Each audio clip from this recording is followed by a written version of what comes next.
Oh, salut à tous les Sturimaniacs. Si vous avez cliqué sur cette vidéo, c'est probablement pour partager la même excitation que moi à l'idée de vivre ensemble le dernier épisode de Raw avant la plus grande fête de l'été catchesque, à savoir SummerSlam, bien sûr. Qu'est-ce qu'il y a d'autre ce week-end à part SummerSlam? Mais rien, mais non. C'est pas comme si on allait dire au revoir à quelqu'un qui nous a tant fait plaisir ces dernières années. C'est absolument pas comme si on allait revoir quelqu'un qu'on n'a pas vu depuis 7 ans. Non, c'est SummerSlam. On est là pour parler de SummerSlam et de rien d'autre. Et de Raw, parce que vous adorez Raw, vous adorez le Raw Recap, ça se voit, les stats elles explosent. Donc partageons l'excitation et allons-y en direct de San Antonio, dans le Texas, pour un épisode de Raw. Très fun, très excitant, très haletant, très alléchant, très bien produit télévisuellement. Ouf. À savoir que dans le pré-show, Keith Lee a battu un jobber. Bon, il sera pas télévisé. D'ailleurs, j'en profite pour parler brièvement de ce qui s'est passé avec Keith Lee, parce que depuis son absence, il nous a teasé des choses sur internet, il voulait nous parler, nous dire la vérité quant à cette absence longue de 7 mois, et la semaine dernière, Keith Lee a parlé de manière assez sérieuse et plutôt même troublante. Il a été en effet infecté à la Covid-19 et a subi des complications énormes concernant son cœur, que les seules activités physiques pour lui possibles étaient seulement la marche, et que sans le soutien de sa femme Mia Yim et également de l'assistance médicale, on aurait pu peut-être ne plus jamais revoir Keith Lee, même pas sur un ring, du tout. C'était chaud. Triste histoire qui en effet pour lui se finit bien. Je n'avais pas encore trouvé le temps sur les réseaux sociaux, ni sur Twitch, ni sur YouTube d'en parler. Je voulais partager avec vous que je suis ravi que Keith Lee s'en soit sorti, que cette pandémie continue de faire des ravages et qu'il est très important pour nous comme pour vous, de prendre soin de vous, de vos proches, et qu'il faut rester fort. Voilà, de toute façon on va rester fort parce qu'on est parti. Le Raw Recap, dernier Raw avant SummerSlam. Je le rappelle, c'est samedi, dans la nuit de samedi à dimanche, en direct sur le WWE Network et nulle part ailleurs. Que rien n'est plus important que SummerSlam dans la sphère catchesque. D'ailleurs, il y aura un Sturistradamus qui sortira mercredi ou jeudi où je ferai la preview détaillée de tous les matchs, et que samedi soir à partir de 20h on se retrouvera pour le super kick-off sur twitch.tv/Turi316, des jeux, des rires, des larmes, et oui, on risque aussi de parler de l'autre chose. Évident. Un épisode de Raw qui, comme je vous le disais, se tient à San Antonio, Texas, où WWE ne perd pas ses bonnes habitudes avec un clip. On nous remonte numéro 1. Le retour de Randy Orton, la reformation de RK Bro, en fait pas trop parce que Randy Orton il veut plus trop traîner avec Riddle. Il va, cela dit, battre AJ Styles dans le main event avec l'aide de son ancien partenaire. Avant de lui faire un câlin, réunion, c'était tout choupi et il lui a mis un RKO. Et de ce fait, on est tous restés un peu Kevin Patrick. Et donc c'est un nouveau Randy Orton qui vient au ring faire la même promo que la semaine dernière. Il est Randy Orton, il a besoin de personne. Il peut prouver à tout le monde qu'il est le catcheur, 14 fois champion du monde, Apex Predator, Legend Killer, et qu'il est capable ce soir de terrasser Omos avec les 3 lettres les plus brutales du monde du catch, RK Bro. Musique de Riddle, qui va tenter à nouveau de se réconcilier avec Randy, il lui en veut pas pour le RKO de la semaine dernière. Il a pris ça pour une leçon que Randy Orton a voulu lui enseigner, afin de lui faire gagner son respect. Mais Orton, il lui dit rien du tout, c'est pas pour ça. Enfin non, juste dégage, je passe à autre chose. Et on n'aura pas le temps d'en savoir plus, puisque AJ Styles et Omos se pointent. AJ Styles, il était très fan de voir Riddle se prendre un RKO à la fin de Raw la semaine dernière. Il envisage même qu'il serait magnifique de voir Randy Orton se mettre un RKO à lui-même. Je sais pas si c'est jouable. On peut le faire ça? On peut se mettre des RKO à soi-même. Essayez. Faites des vidéos, filmez-vous et envoyez-les. Vous faites pas mal, hein? Non, le faites pas. Faites pas ça chez vous, je sais. Oui, bon, ça va. AJ Styles précise que Omos va défoncer Randy Orton et que ce soir, même là, tout de suite, voilà, on n'attendra pas le main event, Riddle contre AJ Styles. Riddle, il accepte, il dit rien ne peut m'arriver si j'ai Randy Orton à mes côtés. Ah ouais? Bah on part à la pub, retour de pub, le match débute et Randy Orton, bah il reste pas aux côtés de Riddle puisqu'il en a plus rien à foutre. Il part, voilà, longuement, fait des plans insistants. Oh là là, Randy Orton, il laisse tomber Riddle, c'est triste. Et dans un chouette et long match de catch qu'on a déjà vu, c'est vrai qu'on aurait pu mettre un petit on refait le match, mais bon, voilà, on aura d'autres occasions. Riddle va perdre le combat suite à une intervention d'Omos. En fait, pas du tout. Omos, il se baladait juste en dehors du ring et puis, bah voilà. Il est tellement grand qu'il a fait pencher la terre d'un côté. Riddle a été déstabilisé, il a perdu et puis voilà quoi, les heels ont gagné. Et Orton, il est pas venu faire le save. Voilà, c'est fini. Vous arrêterez de chanter les chansons qui font que mes vidéos sont démonétisées. Et dans l'après-match, AJ Styles et Omos ont terrassé Riddle. Orton n'a pas fait le save, non pas du tout, ils sont partis. Voilà, ils ont pas rattaqué Riddle derrière, ils sont passés à autre chose.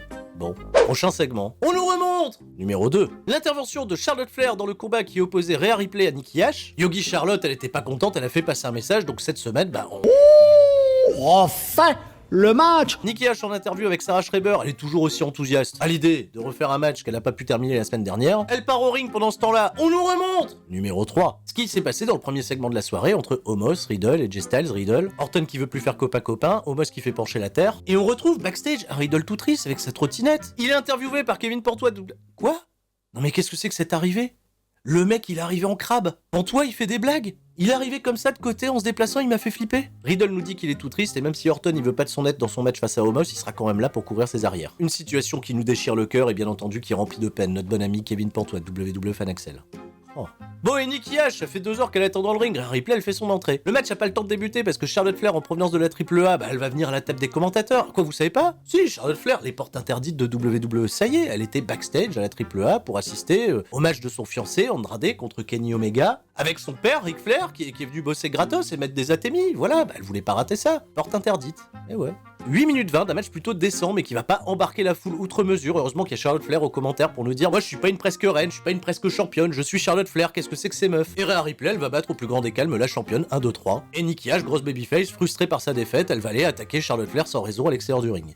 Bon, Charlotte elle va s'enfuir, elle va s'en prendre une de la part de Rhea Ripley puis se barrer. Coup d'os quand même parce que se faire attaquer en portant des talons c'est pas donné à tout le monde. Et ce petit incident d'après-match servira à un angle pour un peu plus tard dans la soirée. On nous remonte numéro 4. Drew McIntyre qui a battu Baron Corbin. Dans l'après-match les Indiens ont essayé de l'attaquer, McIntyre il les a tous menacés avec son épée. L'occasion de retrouver Jinder Mahal backstage avec Veer et Shanky. Les mecs c'est sérieux, McIntyre il veut faire du kebab d'Indien, ce soir vous allez faire un match handicap.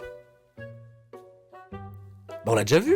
Ouh, enfin le match. On refait le match. McIntyre qui vient au ring, il pose son épée dans l'enclume, mais vu que l'épée c'est l'objet de la storyline, il va la récupérer pour la mettre aux abords du ring pendant son entrée. On nous remonte numéro 5. Les moments les plus destructeurs de Bobby Lashley à la WWE suivis de ce qu'on avait déjà vu, à savoir sa promo face à Bill Goldberg quand il était pas là. Et on retrouve backstage un plan sur la porte de Bobby Lashley et MVP qui ressort et qui parle à un random, il lui dit probablement d'aller mettre des pouces bleus à cette vidéo parce que vous en mettez pas assez. Et ouais, c'est comme ça, MVP il prend parti pour la chaîne C'est ça le catch, c'est trop sympa de sa part. Et c'est à ce moment qu'arrive notre ninja préféré Kevin Axel de WWE Pantois qui lui pose des questions, j'ai pas écouté. Tout ce que MVP nous a dit, c'est que Bobby Lashley va confronter Goldberg ce soir dans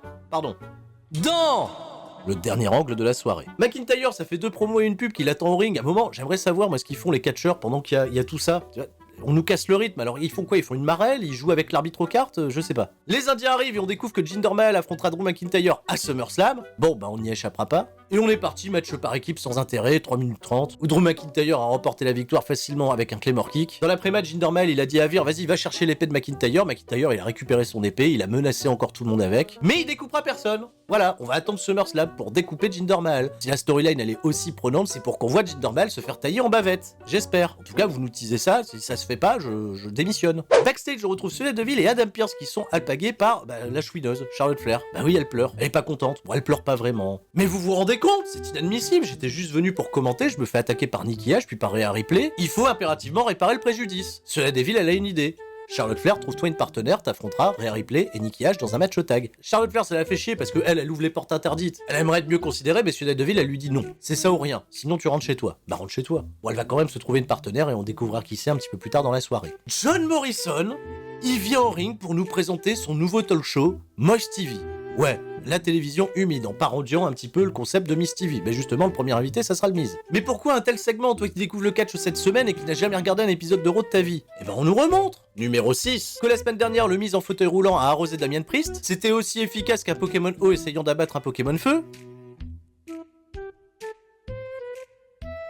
Non, c'est pas ça, hein. Mais bon, n'empêche, Damien Priest, il avait quand même battu John Morrison, il a été intimidé très fortement le Miz, qui, comme un miracle, s'est relevé de son fauteuil roulant et a déguerpi en courant. Donc Morrison, il veut des réponses à ses questions. Ça fait depuis des semaines qu'il pousse un mec en fauteuil roulant et finalement il est pas blessé. Donc il accueille son pote, le Miz, et lui dit ah, alors c'est quoi ton film préféré? Le Miz il répond, évidemment, le Marine 4, 5, 6, enfin tous les marines dans lesquels j'ai joué. D'accord, et toi qui es un si bon acteur, ça te plaît de jouer la comédie, de me faire croire que t'es blessé? Le Miz lui dit, mais non, mais c'est pas ce que vous croyez. Et on n'aura pas le temps de corriger cette honteuse faute de grammaire, parce que Damien Priest il va arriver pour en rajouter une couche, pour dire que le Miz c'est un menteur, il va même le dire en espagnol. Hein, c'est rigolo ça, il dit en espagnol, c'est un mentiro. Le Miz dans cette promo, qui était pas si mauvaise, va laisser sous-entendre qu'il a été cleared par les médecins depuis plusieurs semaines, ce qui plaît pas à Morrison. Comment ça, plusieurs semaines? Mais non, c'est un abus de langage, je voulais dire plusieurs jours, depuis hier, depuis pas longtemps. De ce fait, pour réparer le préjudice, Morrison il va décider, comme si c'était lui Sonya Deville, que ce soir, Damien Priest il affronte The Miz. Le Miz il est pas content, tu peux pas me faire ça, et Damien Priest il va pousser le Miz dans un petit bac à flotte où il y avait des canards. Ça y est, on est parti sur Twitch pour faire une session YouTube là avec le Miz. Il peut twitcher devant 20 000 personnes, pas de problème. Ah, ça a tellement amusé WWE qu'ils nous ont mis un replay avec une slow motion. Bah oui, un mec qui tombe dans l'eau.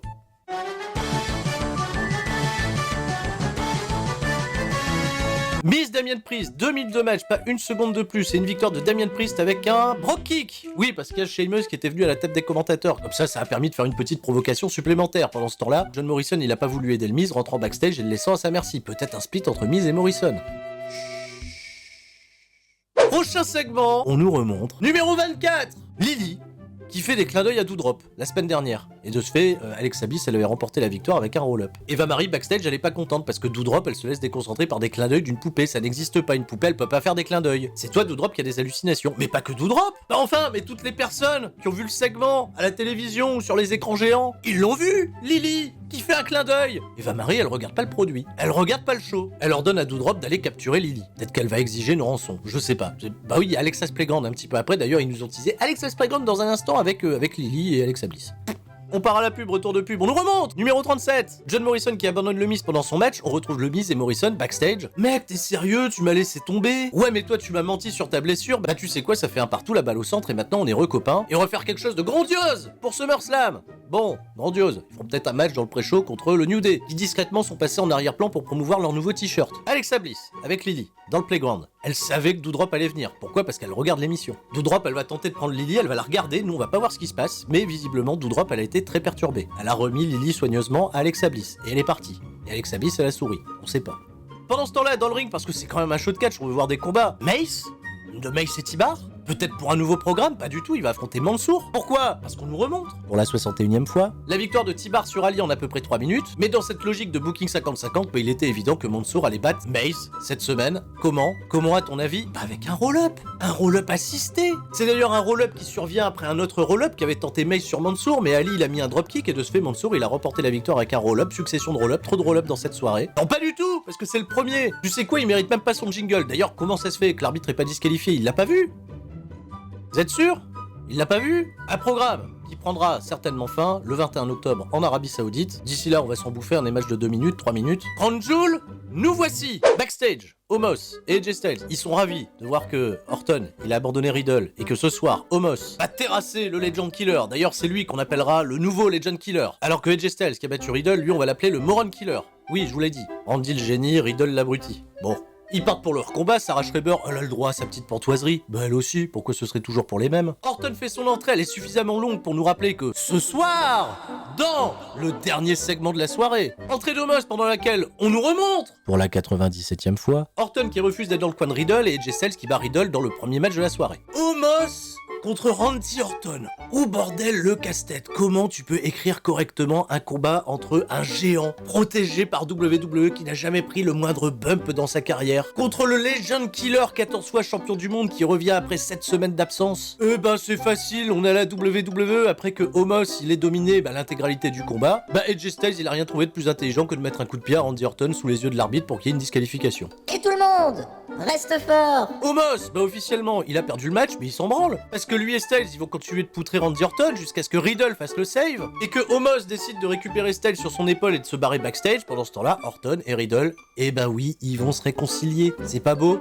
Ils se font un câlin, RK-Bro. Comme ça, vous pourrez rechanter la chanson qui a fait démonétiser la vidéo de la semaine dernière. C'est Randy et Riddle, c'est Riddle et Randy. Voilà, le câlin, énorme pop de la part du public, tellement une énorme pop. Non mais c'est ce match-là qu'il faut mettre en main event de SummerSlam. Bon, il y a quand même Roman Reigns contre John Cena, mais bon. Oui, parce que ça a été officialisé, Randy Orton et Riddle feront face à AJ Styles et Omos pour les championnats par équipe d'Euro. Bien, on souffle, un petit peu, souffler. Souffler, ça fait du bien, parce que ça va repartir aussi vite. Oh, on nous remonte! Numéro 231. La victoire d'il y a un mois de Jeff Hardy sur Karrion Kross, puis la revanche de Karrion Kross qui a battu Jeff Hardy la semaine dernière. Partout, on fait la belle.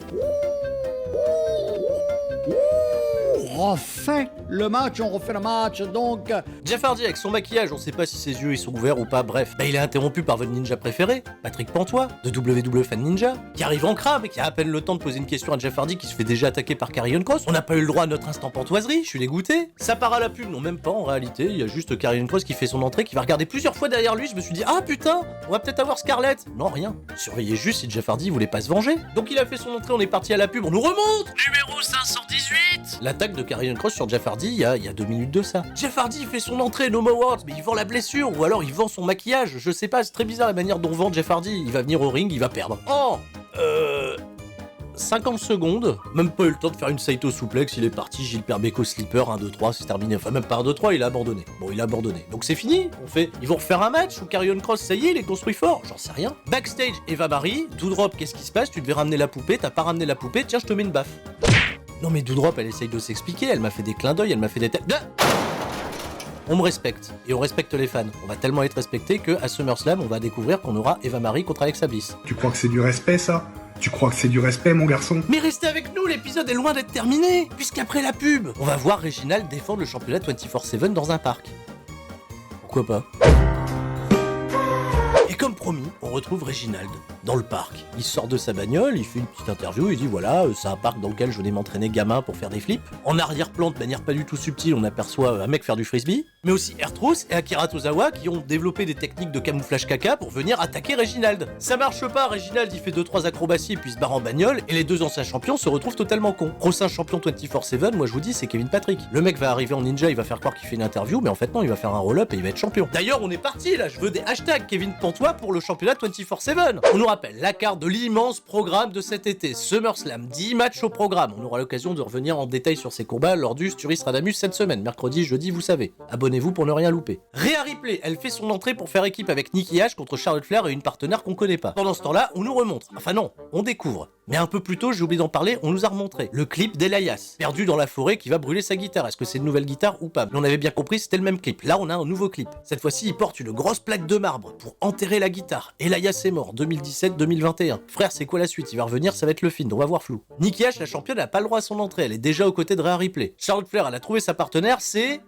mon trou! Nia Jax! Bah pourquoi pas? Nia Jax, première confrontation avec Nikki Ash, elle lui met la misère. Bah de ce fait, faites Nia Jax contre Nikki Ash pour le titre. Mais non! C'est WWE! Toute l'idée de la storyline, c'est de montrer que la championne est faible. Et que Rhea Ripley, la seconde babyface super over, elle aussi elle est faible. Celle qui va perdre le match d'ailleurs. Et que Charlotte Flair, la championne, elle aussi elle est faible. Elle laisse faire tout le travail à Nia Jax qui a dominé la rencontre en faisant des manœuvres de Rikishi. Elle a été faire un sting face dans le coin pour la première fois. Elle a voulu faire un banzai drop. Charlotte Flair, elle lui a pris le relais en scred. Elle a battu Rhea Ripley 2-3, voilà. Nia Jax trop forte. Observé un court instant par Shayna Baszler backstage qui était en train de trier les cartes, on sait pas où ça va nous mener. Mais voilà, dans quel état est la division féminine de Raw.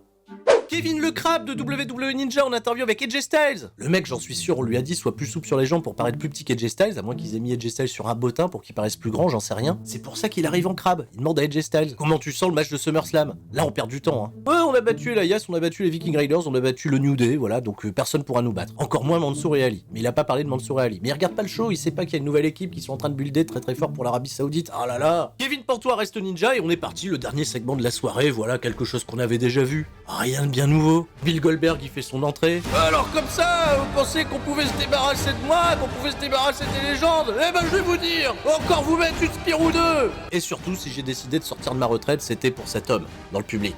Mon fils. C'est pour toi gamin, que je fais tout ça. La WWE me file un gros chèque, on le sait, mais c'est pour toi, pour que tu vois que ton père, il peut encore mettre une spire ou deux. Et pour sentir l'énergie, voilà, il pointe son gamin, il pointe également l'équipe de football local. Parce que peut-être il y a un projet de film avec Goldberg qui entraîne son fils et ses copains là pour qu'ils deviennent une super équipe de football à la NFL, j'en sais rien. Bobby Lashley, il arrive avec MVP, il lui dit t'es un has-been, tu vas souffrir. Goldberg, il lui dit bullshit. Ouais, il a dit bullshit à la télévision, peu importe. Il lui a mis une spire, voilà, le segment s'est terminé là. Il a été récupérer son gamin au passage parce que, à un moment, tu déconnes, mais on va rentrer à la maison. Je te rappelle, t'as 15 ans, t'as encore des devoirs, héros, ça se finit très très tard, et voilà, le show s'est terminé là. Bon, c'est un peu mignon ce qui se passe avec Goldberg et son gamin, ça va. D'ailleurs, je mets ma petite pièce pour que le gamin Goldberg y mette une spire à Lashley. Au moins MVP. Et c'est tout pour cet épisode de Raw, non pas vraiment, puisque pendant que Goldberg y repartait, on nous remonte pour la 824e fois la spire de Goldberg sur Bobby Lashley, etc. Voilà, vous êtes hypé pour SummerSlam? Ah, ça va être bien. 10 matchs. On est peut-être parti pour 4 heures, 5 heures de show, j'en sais rien. Mais il y a des matchs qui vont être courts. Goldberg, on sait, ça sera pas plus de 5 minutes. Sauf les entrées. Mais je vous tiendrai informé, bien entendu, tout au long de la semaine, si on a plus d'infos sur Stradamus, Raw Recap, SmackDown Recap, twitch.tv/Turi316, et tout l'amour que vous me portez, tout l'amour que je vous rends. Sur ce, tout le monde reste fort, sauf les 14% de personnes qui pensent que CM Punk sera présent à SummerSlam samedi. Je vous fais des bisous, je vous dis à la prochaine, c'était Sturi, ciao, bye bye. Keith Lee, the man of the hour, the king of the ring, intelligence and power, the best versus the greatest. He'll make you famous. One spirit bomb and your whole life changes.